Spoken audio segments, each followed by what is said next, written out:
Timeline. Today we're going to have a conversation with Dr. Joy Buolamwini on the world of AI.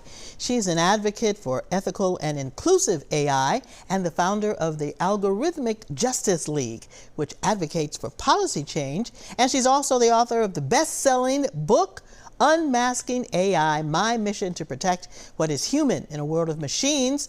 And she's a poet. Welcome, Dr. Joy. How are you today? I'm well. Thank you so much for having me. Well, there's so much to talk about today, and I want to learn from this conversation, as I'm sure our viewers do as well. So let's start by talking about how you first gained your credentials in the AI field as a student at MIT when you uncovered really significant flaws in facial recognition technology and how machines see us. Explain all of that, would you please? Absolutely. So in 2015, I moved to Cambridge to go to MIT as a graduate student.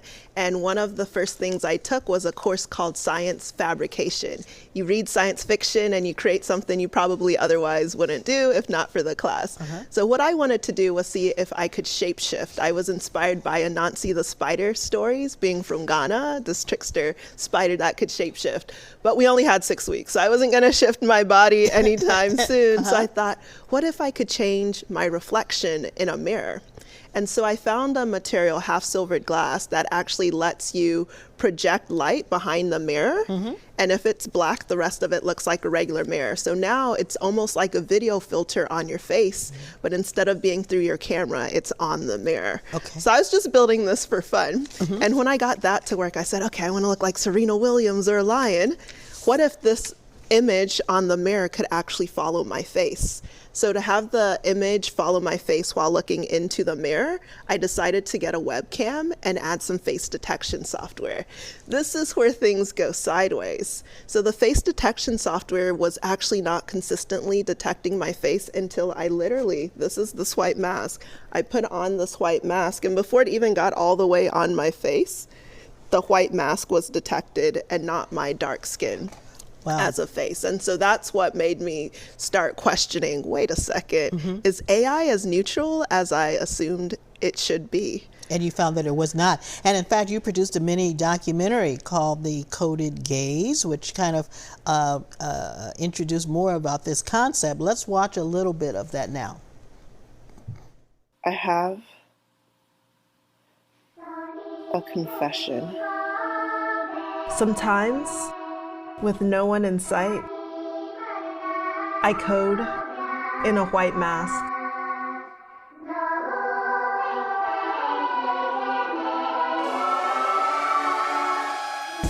As I make whimsical systems to paint walls with our smiles or project inspirations on faces, I enjoy using code to make my ideas a reality. Computer vision powers my creations, making it possible for machines to detect faces. But at times, I'm invisible. You see, machines view the world through a coded gaze. They digest pixels from a camera in dictated ways. Using machine learning, we create training sets with examples that help the machines detect new faces. A lack of diversity in these training sets leads to limited systems that can struggle with faces like mine. Wow. So The Coded Gaze debuted back at the MFA in 2016. Very illustrative of just what you were talking about. That was 8 years ago.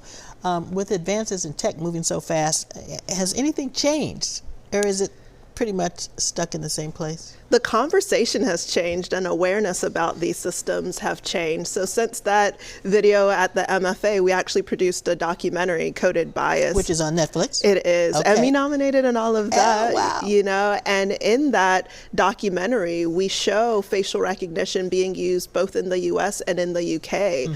On the documentary, you'll actually see a young black man being approached by police because of face facial recognition. And so that documentary premiered at Sundance in 2020, was available on Netflix in 2021. You asked what has changed. We've seen an increased adoption of some of these systems, and we've seen false arrest in the United States. So people like Robert Williams, who was falsely arrested in front of his 2 young daughters and his wife due to AI-fueled facial recognition misidentification. You had Portia Woodruff years later, same police department, Detroit Police Department, faulty facial recognition. She was falsely arrested while 8 months pregnant. Wow. She even reported having contractions while she was being detained. And so this wasn't even just putting the life of one person at risk. But her unborn as well.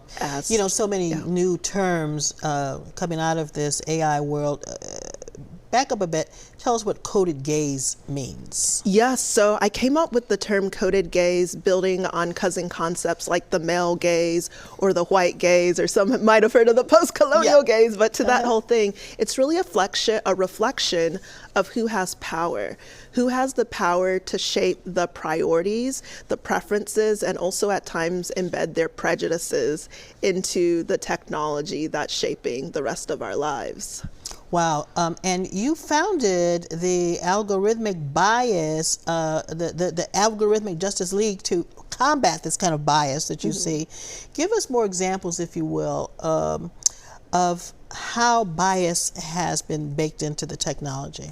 Yes, and so when we're talking about the type of bias you see with facial recognition and so forth, we're looking at AI systems that are based on a notion of machine learning. Machine learning from what? Data, right? And so the idea is, let's find the pattern of a face, let's find the pattern of a pedestrian or a car. But if your data sets don't really reflect the rest of the world, you have a very narrow representation. As the expression goes, you only get out what you put in. Garbage in, garbage out. Garbage in, garbage out. Yes, and so that's part of what we're seeing when it comes to AI systems propagating some of these biases. We're also now, with this move to generative AI, seeing an amplification of bias. So sometimes I've heard it said, okay, well, humans are biased, AI is biased, it's a mirror, right? It's reflecting our bias. What I've come to see is it's actually a kaleidoscope of distortion. And this is what I mean. Bloomberg, not too long ago, inspired by some of the gender shades research that I did at MIT, showing the skin type bias, showing the gender bias, decided to say, okay, now that we have generative AI systems, let's put in a prompt, and let's put in prompts for high-paying jobs and low-paying jobs. So show me the image of a CEO, show me the image of an architect, show me the image of a judge. It was mainly white men. When it came to show me a social worker, show me a school teacher, it was mainly women. And this is where people will say, well, this is reflecting society. The example that struck me is when it came to women judges, who are about 34% of judges, not at parity, but we've had some progress. Women were shown as judges around 3% of the time. So we have a situation where the technology that's meant to take us into the future is actually taking us back to the discrimination of the past, and through representation, reversing progress made. Yeah, and if you extrapolate that out, you can see that this AI might have a detrimental impact on civil rights and democracy going forward. Absolutely, and we're also seeing this particularly with the proliferation of deep fakes, right? And so now it becomes harder and harder to trust what you see with your eyes or hear with your ears, and it means that it doesn't matter if you are, we've seen this with Taylor Swift, we've seen it with Tom Hanks, right? The celebrities with a lot of privilege having deep fakes, and so when it comes to how AI can be harmful, I think it's really important to realize that nobody is immune from these systems. You know, we're going to talk to you for the rest of the program, but let me ask you before we go to break, is part of the solution, in your estimation, to recruit more coders of color? How do we reverse this?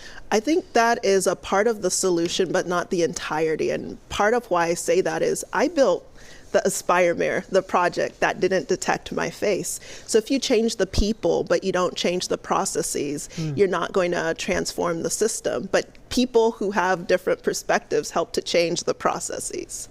So you have to have process change and people change. All right, Dr. Joy, you call yourself a poet of code. We are going to explore that intersection of art and technology when Cityline continues.